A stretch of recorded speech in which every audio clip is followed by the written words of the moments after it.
Bună tuturor și bine ați venit pe canalul nostru! Astăzi vă vom prezenta o destinație însorită, vom călători într-o insulă a Spaniei și anume Lanzarote.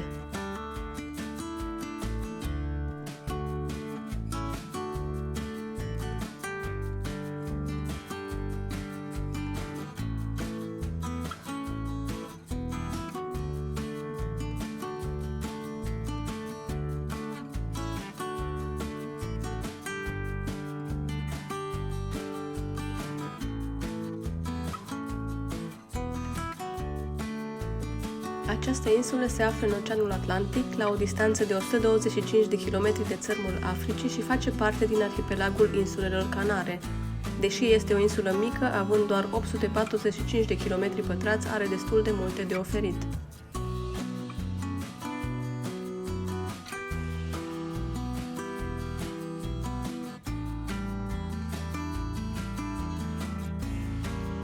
Insula Lanzarote, fiind o insulă vulcanică, oferă peisaje unice, iar o plimbare pe faleză ne surprinde cu plaje cu nisip negru sau auriu străjuite de vulcani. De data aceasta am ales să achiziționăm un pachet de vacanță care a inclus zborul, cazarea și masa.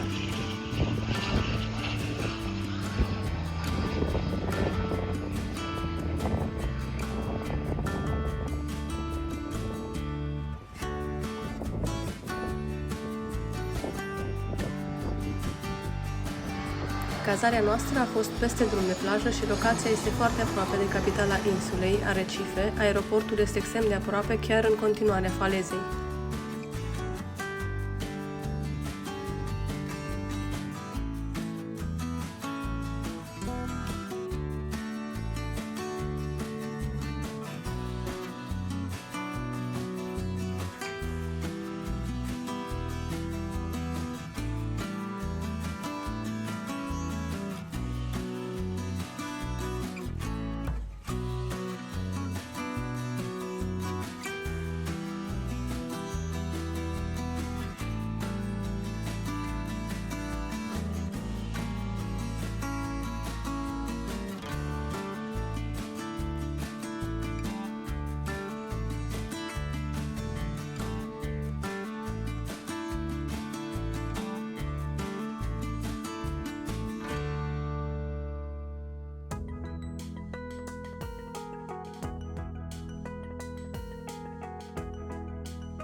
Aici sunt niște imagini de la cazarea noastră.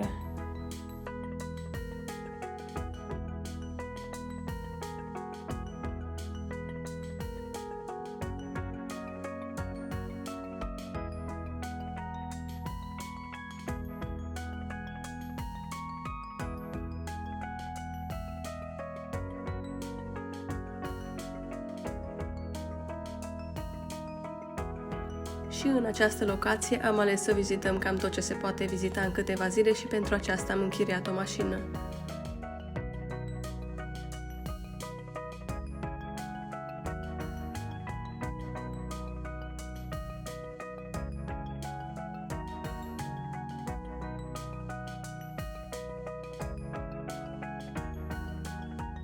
Una dintre cele mai vizitate atracții turistice este Via Larieria, cea mai veche și cea mai faimoasă vie din Lanzarote.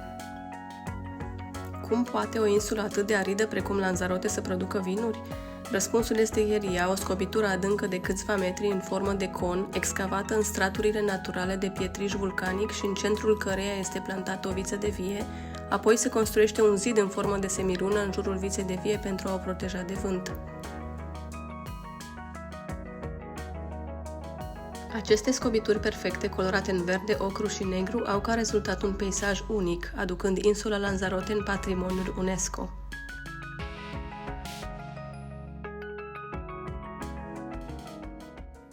Următoarea destinație, Parcul Național Timanfaya. Parcul este format din 25 de cratere și peste 100 de conuri vulcanice și se întinde pe 51 de km pătrați, iar toată zona este formată din sol vulcanic.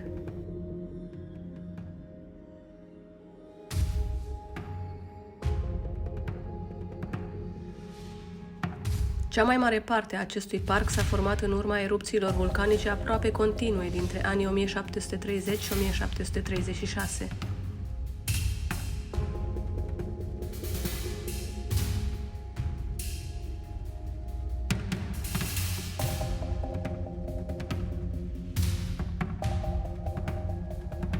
Un total de 11 sate au fost distruse în această perioadă. Primul sat care a fost șters de pe hartă s-a numit Timanfaya, de aceea și parcul poartă acest nume.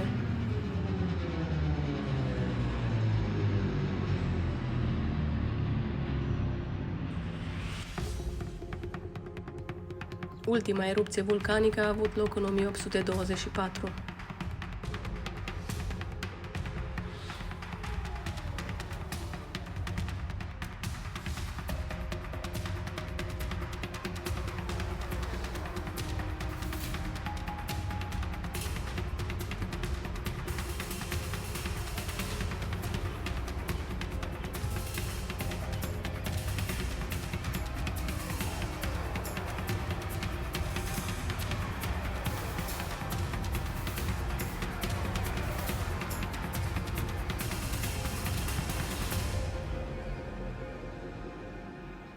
Dacă mergeți pe cont propriu, așa cum am făcut noi, vizita în parc costă 20 de euro de persoană.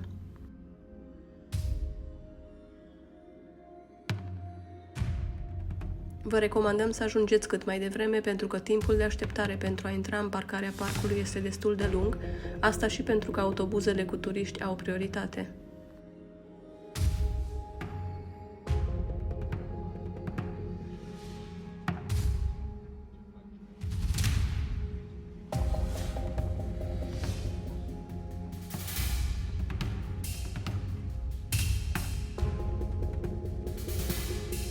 Odată ajunși în parcare, sunteți așteptați de ghizi și autobuze care vă însoțesc în parc, pentru că este interzis să mergeți singur în explorarea parcului.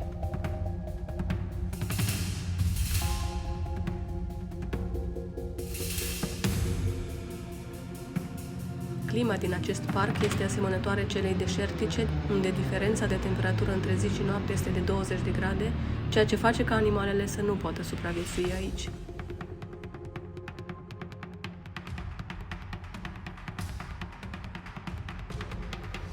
Activitatea vulcanică continuă și astăzi, toată zona fiind monitorizată atent non-stop pentru orice modificare a temperaturii și a activității seismice.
Cráter Timanfaya.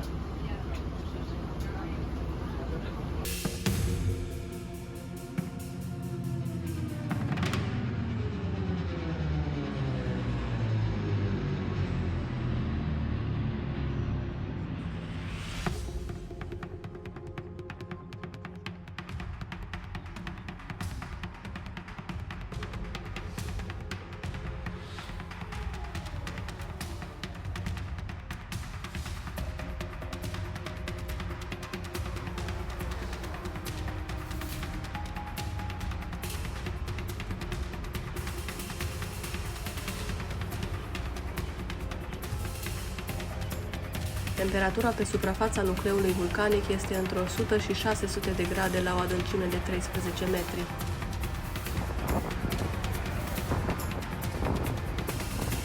Acest fenomen este și o atracție turistică, se toarnă apă în aceste cavități, ceea ce produce un jet de aur aproape instantaneu, asemenea geizerelor care au fost parte a ultimelor erupții. Pe lângă magazinele de suveniruri, puteți avea parte și de un prânz la restaurant, unde carnea se prepară la un grătar încălzit de însuși nucleul vulcanic. Tot în parcul Timanfaya aveți ocazia să vă plimbați și pe cămile.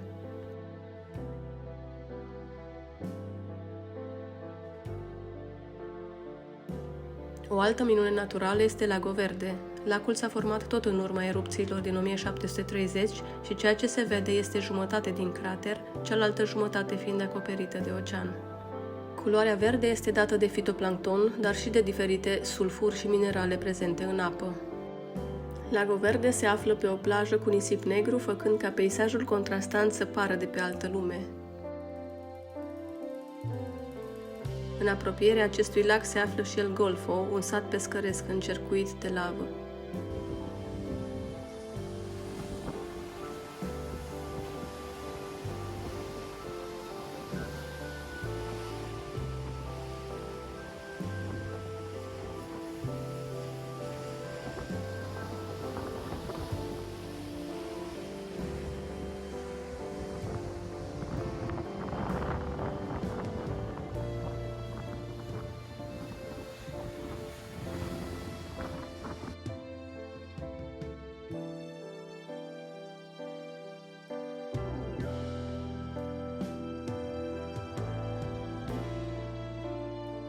Un alt loc vizitat este Playa Blanca. De pe faleză am putut vedea raci negri sau roșiatici care stăteau la soare.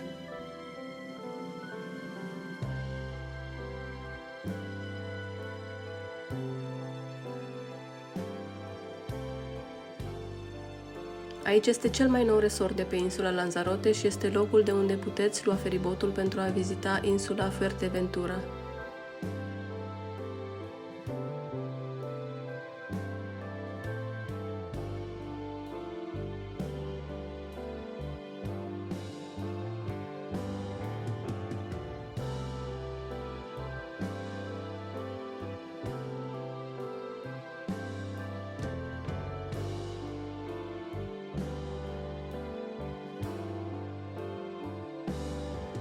Următoarea zi a început cu un răsărit minunat, după care a urmat turul în partea de nord-est a insulei.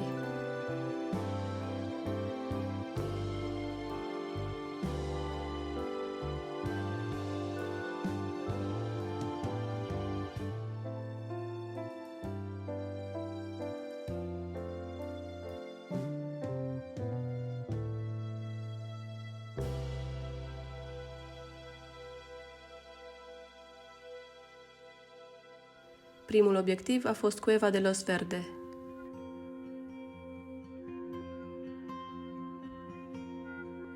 Biletele de intrare se pot achiziționa doar de pe site, iar în incintă aveți la dispoziție o parcare foarte mare dirijată de personal.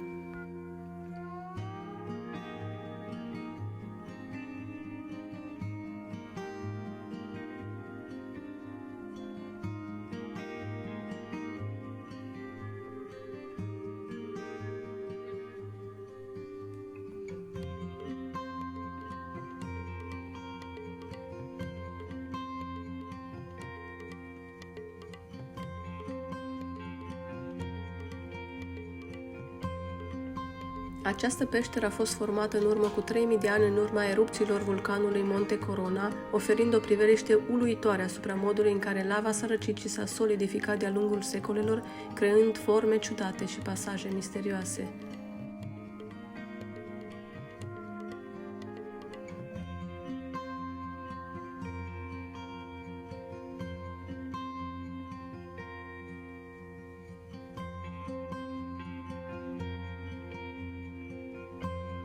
Peștera se întinde pe 8 km, iar din 1960 turiștii pot vizita 2 km din această peșteră. Aici puteți vedea și o sală de concerte cu o capacitate de sute de locuri. În secolul XVII, în timpul atacurilor piraților, peștera a servit drept refugiu pentru băștinași.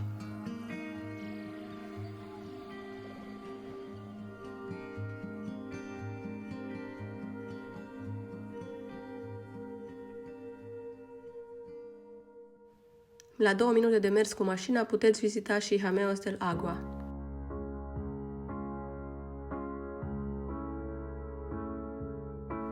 Aici puteți vedea o serie de formațiuni, tuneluri și caverne formate în urma erupțiilor vulcanice, tot ale vulcanului Monte Corona.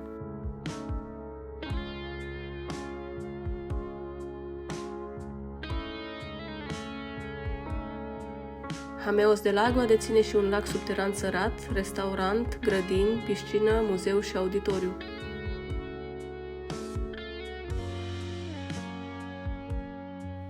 Designul este făcut de artistul și arhitectul César Manrique.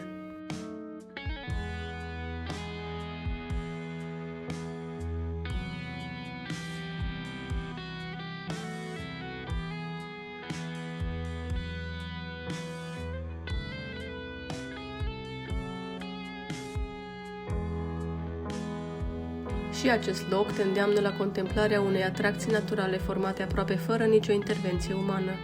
Locația este deschisă publicului din 1966.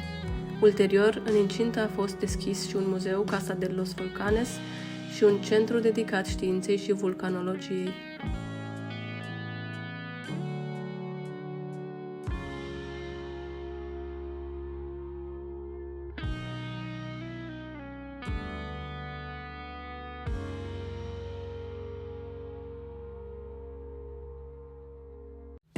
Insula Lanzarote deține cel puțin 10 puncte de observație de unde puteți admira peisaje minunate, doar asigurați-vă că vremea vă este favorabilă. Ultimul obiectiv vizitat a fost capitala Arecife, unde am poposit la marină și în port.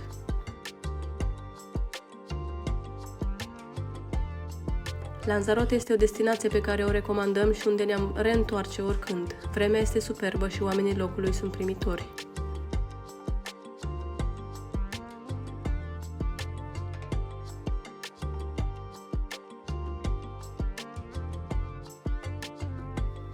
Aici se încheie călătoria noastră. Vă invităm să vă abonați și vă așteptăm să interacționăm.